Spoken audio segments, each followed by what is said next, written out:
Pria ini bermaksud untuk diam-diam makan coklat. Dia mengambil semangkuk kecil. Tetapi tangannya tidak memegang dengan kuat. Sehingga dia jatuh ke dalam coklat yang besar di bawah. Staf lainnya segera memanggil tim penyelamat. Mereka dengan cepat tiba di tempat kejadian. Pada titik ini, para wanita terus-menerus memperkenalkan coklat mereka. Kapten menyuruhnya untuk tidak beriklan lagi.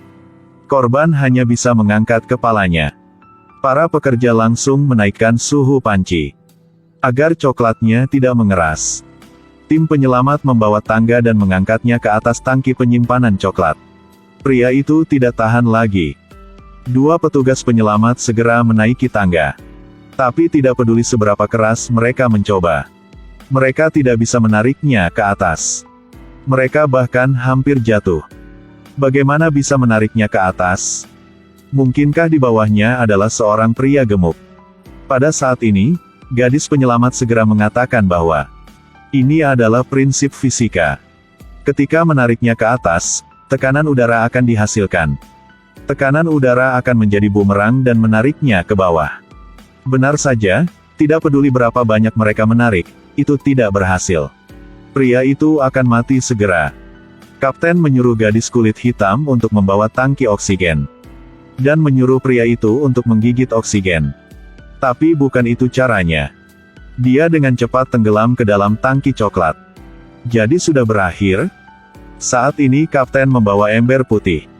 Dan menuangkan cairan di dalamnya ke dalam tangki coklat. Tampak semua sedang merasa bingung. Kapten menjelaskan. Wadah berisi cocoa butter. Dapat mengencerkan coklat dan mengurangi rasa lengketnya. Kemudian dia mengulurkan tongkat dan menyuruh rekan kerja itu untuk terus mengaduk. Setelah mereka mengaduk coklat di dalam tangki, coklat itu mulai mengencer. Pria itu juga berhasil diselamatkan. Dia kemudian dibawa ke ambulans. Dia berkata bahwa tidak akan pernah makan coklat lagi. Pergi sehari untuk belajar saringan yang bijaksana.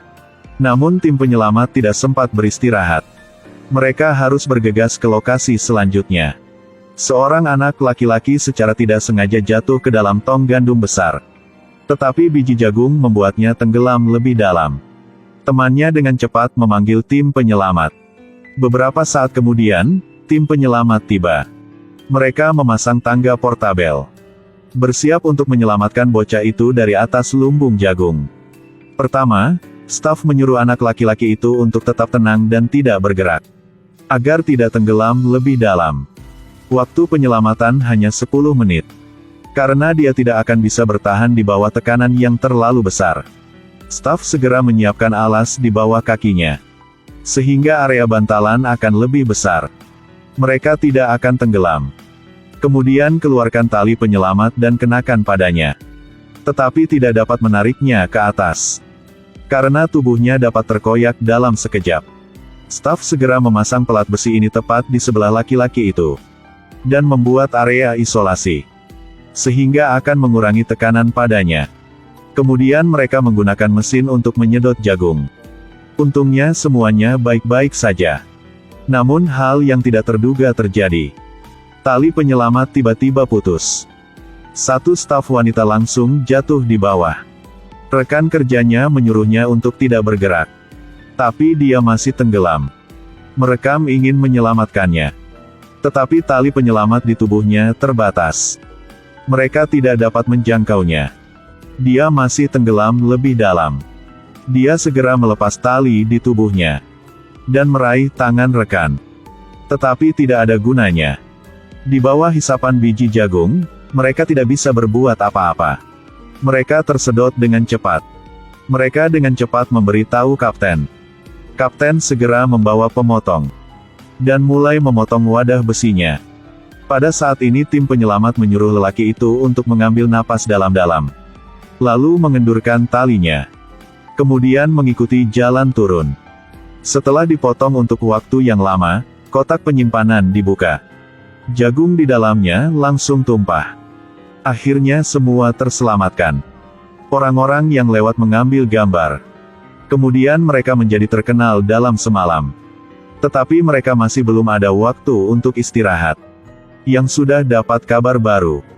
Gadis ini belum pernah membayar setelah makan. Mari kita lihat apa yang gadis ini lakukan ya. Pertama dia mengambil saus tomat. Lalu dia sengaja menumpahkannya ke lantai. Ketika tidak ada yang memperhatikan, dia akan menginjaknya. Jadi dia mendapat makanan yang gratis. Setelah selesai, dia membuka bagasi mobil.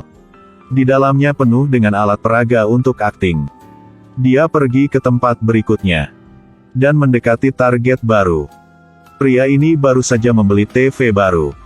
Ketika dia sedang bersenang-senang, gadis ini sudah menatapnya.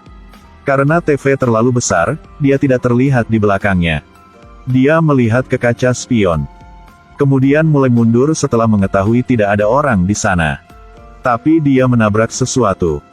Dia segera turun dari mobil untuk memeriksa. Ketika dia pergi ke belakang mobil, dia melihat gadis ini yang sedang terbaring di tanah. Dia ingin membawanya ke rumah sakit untuk diperiksa. Tentu saja gadis itu tidak setuju. Katanya kakinya patah. Jika tanpa kompensasi, dia tidak akan bisa berdiri. Tetapi gadis itu tiba-tiba melihat bahwa mobil pria ini adalah mobil bensin.